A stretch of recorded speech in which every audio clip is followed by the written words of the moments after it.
Garut adalah salah satu daerah di Jawa Barat. Merupakan daerah yang subur dan memiliki banyak tempat wisata. Salah satunya adalah Situ Bagendit, dan cerita ini adalah mengenai asal-usul terbentuknya Situ Bagendit. Pada zaman dahulu kala, di sebelah utara kota Garut, ada sebuah desa yang penduduknya kebanyakan adalah petani. Karena tanah di desa itu sangat subur dan tidak pernah kekurangan air, maka sawah-sawah mereka selalu menghasilkan padi yang berlimpah ruah. Namun, meski begitu para penduduk di desa itu tetap miskin dan kekurangan. Hari masih sedikit gelap dan embun masih bergayut di dedaunan. Namun para penduduk sudah bergegas menuju sawah mereka. Hari ini adalah hari panen. Mereka akan menuai padi yang sudah menguning dan menjualnya kepada seorang tengkulak bernama Nyai Endit.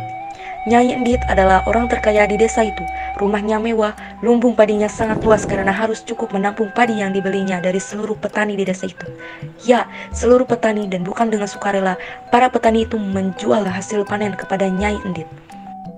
Mereka terpaksa menjual semua hasil panen dengan harga murah, kalau tidak ingin cari perkara dengan centeng-centeng suruhan Nyai Endit. Lalu jika pasokan padi mereka habis, mereka harus membeli dari Nyai Endit dengan harga yang melambung tinggi.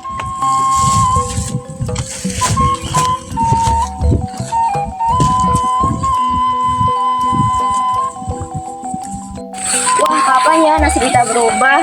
Tidak tahan hidup seperti ini. Kenapa ya Tuhan tidak menghukum si lintah darat itu atas perbuatan yang dia lakukan? Jangan kencang-kencang atuh, nanti ada yang dengar. Ingat, kita harus sabar. Nanti juga ada pembalasan bagi orang-orang yang suka menganiaya orang lain. Ingat, Tuhan tidak pernah tidur. Sementara itu, Nyai Endit sedang memeriksa lumbung padinya. Barja!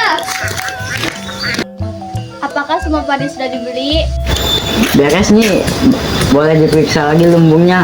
Bahkan sebagian masih di luar karena tidak muat. Oh, Bu, sebentar lagi mereka akan kehabisan beras dan akan membeli padiku. Aku akan semakin kaya. Awasi terus para petani itu, jangan sampai mereka menjual hasil panennya ke tempat lain. Benar saja, beberapa minggu kemudian para penduduk desa mulai kehabisan bahan makanan. Bahkan banyak yang sudah mulai menderita kelaparan. Sementara Nyai Endit selalu berpesta pora dengan makanan-makanan mewah di rumah. Aduh Pak, persediaan beras kita sudah menipis. Sebentar lagi kita terpaksa harus membeli beras ke Indi. Ada tetangga sebelah harganya 5 kali lipat dibanding saat kita jual dulu. Bagaimana nih Pak? Kalau kita juga perlu membeli keperluan yang lain. Begitulah gerutan para penduduk desa atas kewenang-wenangan. Suatu siang yang panas, dari ujung desa nampak seorang nenek yang berjalan terbungkuk-bungkuk. Dia melewati pemukiman penduduk dengan tatapan penuh iba. Dia berjalan mendekati seorang penduduk yang sedang membersihkan halaman rumah. Iya Nek, ada apa? Di manakah saya bisa menemukan orang yang paling kaya di desa ini? Oh, maksudnya rumahnya Endit. Sudah dekat, Nek. Nenek tinggal lurus saja. Nanti Nenek akan melihat rumah yang paling besar. Itu dia rumahnya. Memang ada perlu apa Nenek dengan Endit? Saya minta sedekah. Percuma saja Nenek minta sama dia. Bapak aja mati. Bisa Nenek lapar, Nenek bisa makan di rumah saya. Tetapi dengan makanan seadanya. Aku hanya ingin tahu reaksi mereka ketika ada pengungsi yang kesana. Oh iya, kalau kau memberitahu penduduk desa ini agar segera mengungsi, karena sebentar lagi akan ada banjir besar. Nenek bercanda ya, mana mungkin ada banjir besar di musim kemarau. Tidak bercanda, aku adalah orang yang akan memberi pelajaran kepada diri. Maka dari itu segera mengungsi dan bawa barang berharga milik kalian. Setelah itu si nenek pergi meninggalkan Nyi Asih yang masih bengong. Sementara itu Nyai Endit sedang menikmati hidangannya yang berlimpah. Si pengemis pun tiba di depan rumah Nyai Endit dan langsung dihadang oleh para centengannya. Pergi dari sini, jangan sampai dari sini terinjak kakimu. Yang meminta sedekah, mungkin ada sisa makanan yang bisa saya makan. Sudah 3 hari saya tidak makan. Duluku emangnya aku bapakmu. Kalau mau makan beli sana, jangan minta. Pergi sana sebelum aku seret. Endit, keluarlah. Aku mau minta sedekah. Nih Endit. Siapa sih itu yang teriak-teriak di depan rumah orang? Ganggu orang saja.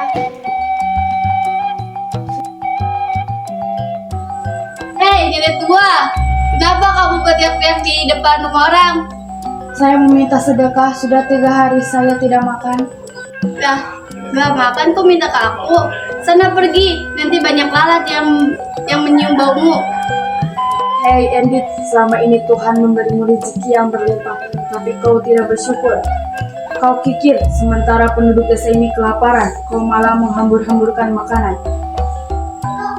Aku datang ke sini sebagai jawaban atas doa para penduduk yang sengsara karena ulahmu. Kini bersiaplah menerima hukumanmu. Kamu tidak salah lagi untuk menghukumku. Tidak bisa, kamu lihatlah centeng-centengku. Sekali dipukul saja kamu bisa mati. Perlu repot-repot mengusirku. Aku akan pergi dari sini jika kalian bisa mencabut tongkat ini.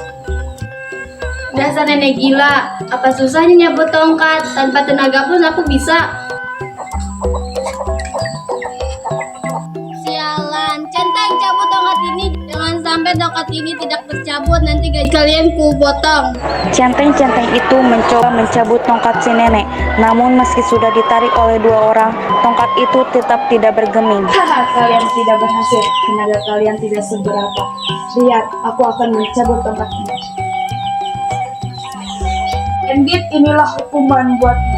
Air ini adalah air mata para penduduk yang sengsara karenamu. Kau dan seluruh hartamu akan tenggelam. Setelah berkata demikian, si nenek tiba-tiba menghilang entah kemana. Tinggal Nyai Endit yang panik melihat air yang meluap dengan deras. Dia berusaha mencari, namun air bah lebih cepat menenggelamkannya beserta hartanya.